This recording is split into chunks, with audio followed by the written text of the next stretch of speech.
So recently, I dropped a video of my top 8 favorite albums of the 2000s. Today, I'm doing the same for the 2010s. And it was an excellent decade for music. For me, seeing the reemergence of hip-hop after a rough decade in the 2000s was especially rewarding. But on this video, we're going way beyond hip-hop, as there's some great picks from many different genres that I enjoy. Before we get started, please make sure to subscribe to the channel to be notified for when I drop new content, which is, at this point, once a week for these long-form videos. I'm growing steadily, but I'm still a small channel, so any engagement definitely helps me get closer to my goals. So I'd love it if you like, subscribe, and comment. So let's talk it out. Here are my 8 favorite albums from the 2010s. First up is an artist that I've really managed to get into here in the last few years, more like in the 2020s, and that's Jeff Rosenstock. After he dropped a fun, energetic power pop and punk debut on 2015's We Cool, Rosenstock took it up to another level on 2016's Worry, which is my number 8 album. A native of Long Island, New York, Rosenstock had been in the game in one form or another for about 2 decades. Before We Cool, he released an EP and a mixtape actually earlier in the 2010s and brought this poetic singer-songwriter style to the pop punk and punk genres. So after his debut, he sort of doubled down on what worked for him, continuing to mix these pop punk and power pop influences with kind of these singer-songwriter and indie rock undertones. It's a very unique sound. Worry shows Rosenstock getting a little bit deeper with some of his lyrics, addressing a number of societal and political issues, and essentially this is an anti-capitalist punk album. The subject matter is not something unexpected from the punk genre.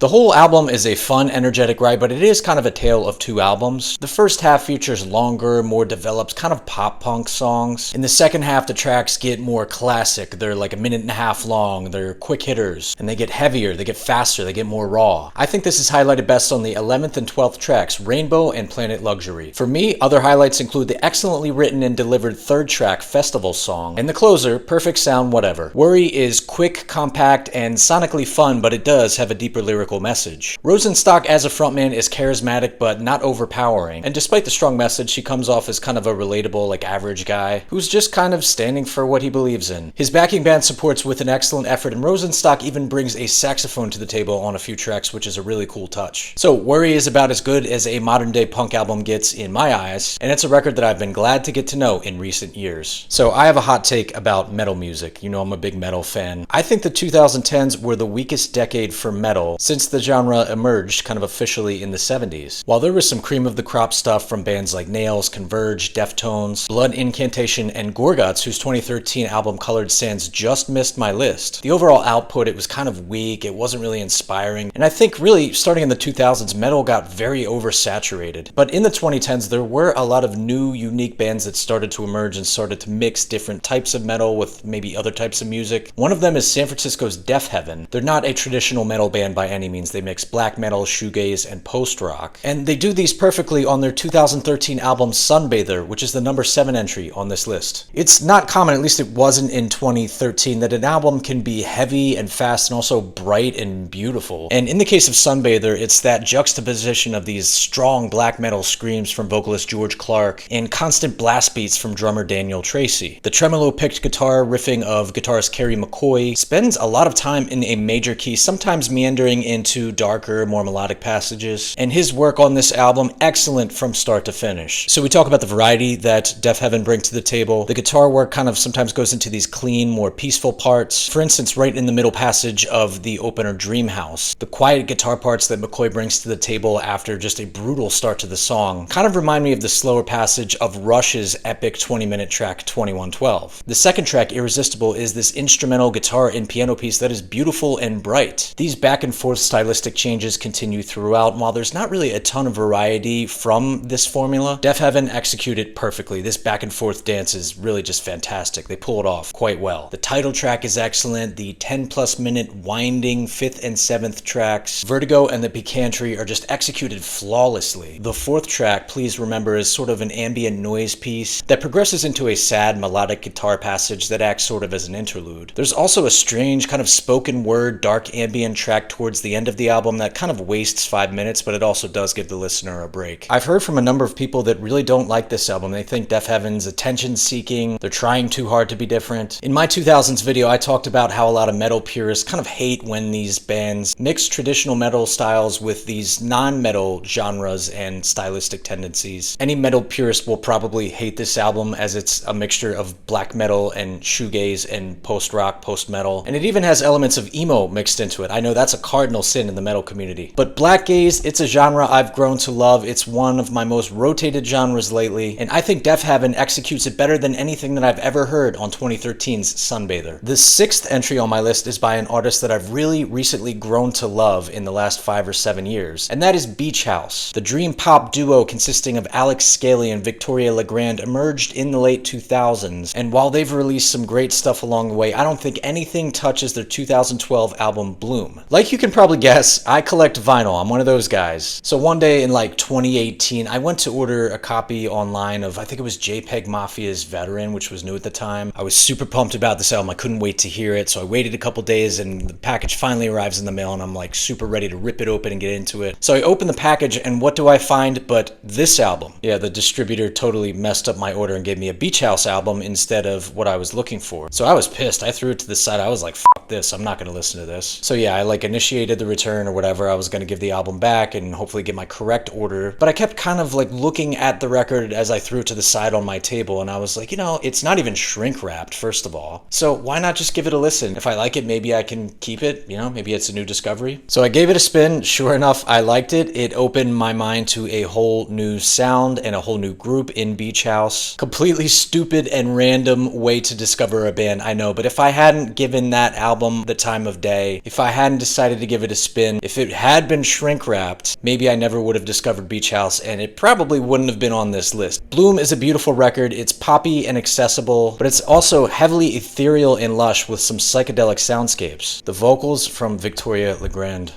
they're heavenly. I'm in love with her voice. It's just, oh god, fantastic. This thing starts off with a gorgeous, airy effort in the opening track, Myth. Legrand's vocals, they're just simply angelic. It's like a cherub singing to you. It's just, it's beautiful. And over the soundscapes from Alex Scaly, it just sounds like it just transcends the dimension that we live in. I will say one thing about Beach House's drums is that they're kind of programmed and they're meant to sound kind of cheap, like off of like a Casio piano or something. It seems like Alex Scaly, who I think is programming the drums, is trying to be maybe a little bit ironic. You hear this on songs like Wild and Other People, but in every case that you hear these cheap, cheesy drums, it just gets swept up by these just unbelievable soundscapes. They're decadent, they're melodic, they're dreamy, they're just gorgeous, man. I can't even begin to describe how much I love the soundscapes on this album and in Beach House's discography. And then Victoria Legrand comes in and just makes you forget about those cheap drums and says, hey, come to heaven with me, please, thank you. Her vocal melodies often walk up or down the musical scale, and they also generally have a heavy dose of reverb. Her chilled out crooning on the chorus of The Hours may be my favorite moment on the album. Just go listen to this song. It's incredible. If it doesn't move you, there's something wrong with you. I will say that some of the tracks kind of run together towards the middle. This is a 60-minute album, which is not really the ideal length. And part of that is because the final track, Irene, has like this 7-minute silent period between the end of Irene and the beginning of a bonus hidden track. These are small, nitpicky things that I have to say on what's otherwise a beautiful, gorgeous, dream pop and neo-psychedelia album. It's mostly soft and ethereal and lighthearted, though it does kind of have a strong emotional component if you listen to Legrand's lyrics. This is deep, it's well thought out, and it's one that I suggest you check out if you haven't already. You can't go wrong with really anything in Beach House's discography, but Bloom is their finest record. Number 5 on my list is an album that the music community, at least the music nerd community, a lot of them think this is the greatest album of all time. It is the top album by who I think is probably the greatest artist of the 21st century, and that's Kendrick Lamar. I could have picked 2 of his albums from the 2010s, as there's 2 big-time bangers in Good Kid, Mad City and To Pimp a Butterfly, but for me, To Pimp a Butterfly gets the nod and is the number 5 album on my list. So TPAB just celebrated its 10th anniversary in March of 2025. I did a full-length record retrospective video. Go check it out. I'll link it up in the corner. So this was Kendrick Lamar's 3rd album. He had really thoroughly established himself off of his debut Section 80 from 2011, as well as, of course, Good Kid, Mad City, which was truly his breakout album. So with this quick ascendancy to stardom, both within the hip-hop community and just the music community in general, all eyes were on Kendrick by the middle of the 2010s to see how he was going to come back after Good Kid, Mad City. He took a trip to Africa in response to the fame and fortune garnered by his first 2 albums. So on his 3rd album, he decided to retool his approach and went with a more political and societal commentary angle. Not only did he get very deep and stark with his commentary, but he changed up his musical style as well, building an album around modern West Coast hip-hop that also paid homage to many African-American musical styles. And I think To Pimp a Butterfly is absolutely perfectly constructed from a musical standpoint. The soundscape does consist of a heavy dose of live instrumentation. So while you have a lot of guest rappers, singers, and producers, there's also a lot of guest musicians on this thing. You have names like Terrace Martin, Kamasi Washington, Thundercat, and Robert Glasper, and all these artists join producers like Flying Lotus, Soundwave, Pharrell Williams, Knowledge, Pete Rock, and others. Vocal contributions come from Snoop Dogg, Rhapsody, Ronald Isley, George Clinton, and a few more. And as I mentioned, this album is a musical exhibition of different African American musical styles such as jazz, G-funk, soul, and funk. Lyrically, it's an ambitious concept that does tell a story. It has a few characters interwoven and touches on all sorts of societal and political issues, namely racism. The song All Right was kind of the unofficial anthem of the Black Lives Matter movement, which was in full swing in the mid-2010s. This was a time where there was a mass documentation of police killing African Americans on camera, and All Right sort of became the de facto anthem of the movement. Songs like King Kunta deal with African American stereotypes and self-respect. These Walls touches on sex and uses a very prominent metaphor that eventually evolves into talking about being confined within the walls of one's own mind. The Blacker the Berry is a furiously charged song that calls out hundreds of years of racism and stereotype over just this furious, driving, pounding beat. Mortal Man is a fantastic song that wraps up the album's concept that also shows him at the end of the song revealing an entire poem that had been building throughout the record. At the end, you can tell he's sharing it with somebody and he asks this person what he thinks, and in comes Tupac Shakur's voice, as Kendrick had spliced up an interview from 1994 and made it to simulate as if Kendrick and his idol Tupac were having a conversation. Pretty cool moment. Yeah, this album is wild. I've probably listened to it 20 or 25 times and I still discover new things musically and lyrically every time I sit down with it. I also listen admittedly from an outsider's perspective. This music was not made for me. This album is a musical response to what my people have done to his. These are necessary things that need to be called out and said and touched on. And Kendrick just does it in this poignant and intricate way while still somehow remaining accessible and even radio friendly. The only criticism I have is, you guessed it, the ridiculous 78-minute runtime, but I think Kendrick really does need every second of this album to fully unfurl his concept. To Pimp a Butterfly is an incredible piece of music, and while he has a lot of influential and deep albums, T-Pab is the most stunning thing he's ever done, and to me it makes it the pinnacle of his already impressive career. The fourth entry on my list is a Tame Impala album. I know that kind of at the end of the 2010s, in the last few years, Tame Impala's fan base has drawn a ton of mockery on social media. That doesn't really change the fact that Tame Impala's 2012 album Lonerism is just incredible. I think it's one of the greatest albums of all time in the neo-psychedelia genre that has been very oversaturated in the past 15 years or so. This was a bit of a trendsetter, and honestly, it's fantastic. It's my number 4 album. Tame Impala is Kevin Parker, a one-man band who played, wrote, produced, recorded. Everything you hear on here is from one person's brain. I think that really does give it some unique appeal. This guy just pretty much locked himself in his apartment in Paris and made this album. The songs are catchy, warm, psychedelic. They're upbeat for the most part. I will say that one criticism is Parker's vocals sounded a lot like the Beatles during their peak, and it isn't really the most original sound, even though it kind of does sound pretty cool. I've gotten used to it over the years, but at first it seemed like imitation being the highest form of flattery, and I don't really say that in a good way. But Parker, he writes some excellent tunes. Apocalypse Dreams is a spacey masterpiece. Why Won't They Talk to Me is a banger as well. Lyrically, this song and a lot of other cuts off of Lonerism deal with anxiety, loneliness, self-doubt, failed romance, and as the title suggests, isolation. It Feels Like We Only Go Backwards is a stellar track. It's the top moment on this album for me. It features some beautiful, lush, warm, upbeat soundscapes, and it's mostly like this positive sounding song, but there's definitely some sadness and emotion in the lyrics as well. There's also a strong element of like disappointment in this song, kind of like expectations being crushed. Keep On Lying is another favorite of mine, which starts off as a pretty catchy psychedelic track that really goes off into this crazy neo-psychedelia passage with some spoken word vocals. Elephant is probably the best known song off of here. I guarantee you've heard it at some point. For the record, I'm not a huge fan of Elephant. I actually think it's one of the weaker moments on the album, but man, it's infectious, you have to admit. Parker's use of fuzz in his guitar parts, the use of these keyboard and synth parts that are just dripping in reverb, all of it is just so satisfying to the ear. The lyrical concepts are kind of shy and introspective, and they can admittedly come off as a little bit lame, but remember, the theme here is loneliness, and the fact that one guy is responsible for everything you hear on this album, that's really impressive to me. Great album, Kevin Parker's best. Top 3. The 2010s were a breakout decade for Detroit rapper Danny Brown, who released some great projects between 2011 and 2019. While I agree that pretty much all of his 2010s work is fire, nothing touches his fourth album, 2016's Atrocity Exhibition, which is number 3 on my list. Before Atrocity Exhibition, Brown was known for his unique voice, his missing front teeth, and his unique, almost punk rock style that he brought to indie and underground hip-hop. His 2011 album, Triple X, was his breakout, and it was vulgar, it was shameless, it was sexual, but it featured a lot of great energy and production that was somewhat captivating. For Atrocity Exhibition, he ended up continuing his working relationship with British producer Paul White, who had contributed a few different tracks to his previous albums, Triple X and Old. The tracks that White was on the boards for on those albums kind of had like a danceable, chaotic feel, but where they would go on Atrocity Exhibition and the fact that White took over the majority of the beats on this thing is really what makes this album incredible. This album is full of musical, energetic chaos, and White apparently hit a new stride as a producer, as the beats on this thing, there's just nothing like this in the world. The way I would describe it is a danceable hellscape. Over this production, Brown tells tales of drug-induced paranoia, uncontrollable addiction, and stories of impending death and doom, while occasionally throwing in some battle raps or some more conscious tracks. But then he also goes for these straight-up crazy party jams like Dance in the Water, which I think is one of the best songs on this album. It truly is one of the highlights for me. It's tribal, it's upbeat, it's just, it's so energetic, I love it. Ain't It Funny is pure industrial hip-hop that plods along with this drippy, distorted bass while Brown just unleashes himself on the mic. Gold Dust is a wild, debaucherous track. When It Rain is one of the most ominous cuts on the album that sounds like the sonic embodiment of drug-induced paranoia. Tell Me What I Don't Know and Hell for It are more sad, serious cuts that bring definitely a diversity to Brown's lyrical delivery. And then the song Really Though, what a guest roster. You have Kendrick Lamar, Earl Sweatshirt, and Ab-Soul over a beat from legendary Detroit producer Black Milk. Yeah, this song is fire, and just to think of where Kendrick Lamar is today, playing the Super Bowl halftime show, and kind of the direction in which Danny Brown has gone, being one of the underground indie darlings of the 2020s, it's amazing to think that they shared a track together in 2016. Atrocity Exhibition is in a league of its own. It's heavily industrial, it's experimental, it's wildly upbeat, but has a ton of crazy mood swings. It seems like it had some influence on some of the more modern industrial hip-hop acts like Arm & Hammer, who's one of my favorite artists. The highs on here are as high as they get, and the lows are just devastating. It sounds like what a drug binge must feel like, maniacal, on top of the world, unstoppable, immortal for a while, and then not too long after, just completely downtrodden, void of energy, and contemplating your own existence. Danny Brown did apparently have some serious drug problems making this album. From what I understand, he's sober now, which is great. I love Danny Brown. He's one of my favorite personalities in modern hip-hop. I'm glad he seems to have figured it out, but the output he gave us on Atrocity Exhibition, nothing can ever touch that. What an album. I couldn't go on one of these top 8 lists for the 21st century and not mention an electronic music act that I love. The 2010s and 2020s were kind of a golden age of sorts for electronic music, as a ton of DJs and producers came out. So there's an artist by the name of Nicholas Jar, who's a Chilean-American producer that goes by the name of Against All Logic, or at least he did in 2018. And that year he dropped the album 2012 to 2017, which is the number 2 album on my list. The first of 2 albums under the Against All Logic name. This is a clinic in deep and funky house with a vast array of intelligently selected and utilized samples. This album is fun. It's upbeat and energetic, but it also has just a little bit of attitude and snark, which give it a lot of character. It's dominated by these funky, groovy samples, and the driving, shuffling rhythm on the opener, This Old House Is All I Have, is punctuated by some muddy vocal samples and this loud, industrial, just banging snare drum every now and then. It's smooth, it's groovy, but yet it's a little bit dystopian, just an incredible mix of styles and moods. Some Kind of Game is one of my personal favorites. It's the 3rd track. This one is more traditional deep house music. It's danceable, it's clubby, it's energetic, it's relentless. There are definitely more unorthodox moments like the track Know You, which features this upbeat, funky sample from Jorge Santana, who is a somewhat obscure soul artist from Mexico. And then the final 2 tracks on this album really wrap it up with a bang. You Are Gonna Love Me and Scream is a classic club banger with dramatic build-ups and high-pitched, sped-up vocal samples, which give it an extra bit of energy. And then the closer, Rave on You, is a modern-day house classic. It's a 10-minute track that lets the listener run out the record in this seemingly endless, blissful groove. The album is a little long. Some of the tracks do run together a little bit towards the middle. It's not perfect, but it's damn near close to it. I just think everything is so well executed from a production and sampling standpoint on here. Nicholas Jar only did one other another album as Against All Logic, and honestly, I wish he would do more. He's still putting out a lot as a solo artist, but man, I loved him as Against All Logic. 2012 to 2017 is a modern dance and house music classic, and it was one of my most played albums of the end of the decade. And I often mention this with albums that I really enjoy. I mentioned it with To Pimp a Butterfly. Every time I listen to it, I go back and I hear something different. Endless replay value on this one. Alright, my top album for the 2010s ends on a bit more of a serious note. One of my favorite rappers from the 2010s and 2020s is Brownsville Ka, who is one of the most celebrated and yet slept on underground indie rappers in the game. And he had an incredible run starting in the early to mid 2010s and wrapping up with his latest album 2024's The Thief Next to Jesus, which would end up being his last album due to his sudden death in October 2024. The people who knew about Ka loved his work, they were super passionate, but he didn't receive a ton of publicity due to his style. Hailing from one of New York City's most dangerous neighborhoods, Brownsville, Brooklyn, Ka actually served the city of New York as a firefighter for over 20 years. During that time, he moonlighted as a rapper who went on to be one of the most prolific, poetic, and deep lyricists of our generation. In 2016, he released an album titled Honor Killed the Samurai, and that is my #1 pick. So it's no secret that Ka had a rough upbringing, and he basically marries the concept of growing up on the streets, having nothing, and surviving to the life of a samurai warrior. As with many of his projects, there are many metaphors, double entendres, different types of wordplay, and his low, gruff, and subdued voice dances mysteriously over some of the finest drumless beats I've ever heard, which were, by the way, all produced by Ka himself. Some of my favorite hip-hop songs, not just of the 2010s, but of all time, are on this record. Conflicted is the opener. He introduces his metaphors, his deep wordplay, while speaking about the battle between good and evil that many of us deal with. Morn at Night features some deeply personal subject matter, and it's delivered over this guitar and bass sample, which is just one of the most beautiful sampling jobs I've ever heard. I mean, he really knocks this thing out of the park, and Morn at Night is one of my top played songs of all time. And while the beats on the other tracks may not be quite as notable and earth-shattering as Morn at Night, it's his lyricism that brings me back to this album time and time and time again. The beats create this dark, smoky, mysterious aura, which is actually perfect for my mood sometimes, but his wordplay is just so thought-provoking, it's so introspective and poetically delivered, and his use of double entendres, it's just a staple of his writing, and some of them are just so clever that I sometimes end up laughing out loud over such serious music. That's how witty Ka could be. I've said it before on this channel, and I'll say it again, Ka is not only one of the best writers in hip-hop history, but in music history. His lyrics are just so well thought out and crafted. He was a modern-day bard. Look no further than the closer I Wish death poem to see just how heartfelt and serious he could get. His pen game on this album may be as potent as it ever was, but his subject matter is just so dark and morose, and he keeps up throughout the entire album this samurai metaphor, sticking to the concept all the way through. 2 weeks